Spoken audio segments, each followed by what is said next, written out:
আমার সাথে সহকর্মী সাব্বির রোজ যুক্ত হয়েছেন রাজধানীর শাহবাগ থেকে। সাব্বির, আপনার কাছে কি খবর আছে? আমি যতদূর জানি সেখানে ছাত্রলীগ অবস্থান কর্মসূচি করছে, সেটির কি খবর জানান আমাদের।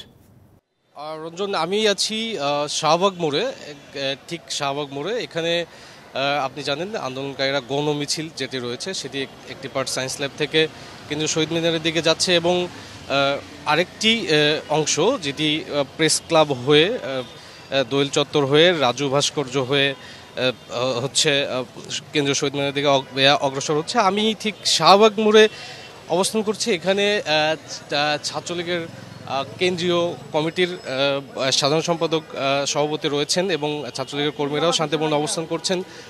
রয়েছে পুলিশ সদস্যরা।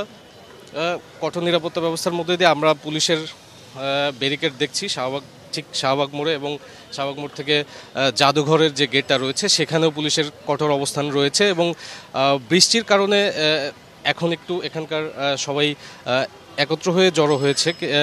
তো তারা যেটা বলছে যে এখানে শান্তিপূর্ণ অবস্থান করছে ছাত্রলীগ, যেন শাহবাগ মোড়টাতে পুলিশও রয়েছে তাদের সাথে, এবং আন্দোলনকারীরা রয়েছে কেন্দ্রীয় শহীদ মিনারে এবং সায়েন্স ল্যাব থেকেও তারা অগ্রসর হচ্ছে।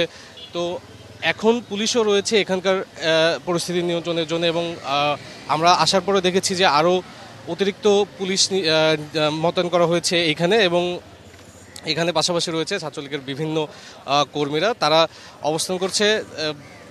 আমরা এখন পর্যন্ত এইটুকুই দেখেছি। এবং আমরা যদি বলি যে আন্দোলনকারীরা কেন্দ্রীয় শহীদ মিনারে সবাই জড়ো হচ্ছে, যারা এই তাদের শুক্রবারের যে কর্মসূচি রয়েছিল কোটা সংস্কার আন্দোলনের ঘিরে এবং তাদের যে দাবি দেওয়া, সেই অবস্থা থেকে তারা কেন্দ্রীয় শহীদ মিনারের দিকে অগ্রসর হয়েছেন বিভিন্ন জায়গা থেকে জড়ো হয়ে। এবং শাহবাগ মোড়টাতে এখন বলাই মানে এখন যারা আছে তারা হচ্ছে ছাত্রলীগ কর্মী, এবং পুলিশের কঠোর নিরাপত্তা রয়েছে যে কোনো বিশৃঙ্খলা এড়াতে।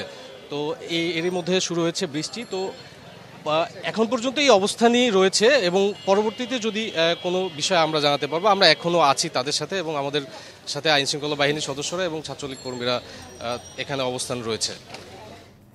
সাব্বির, আপনাকে ধন্যবাদ।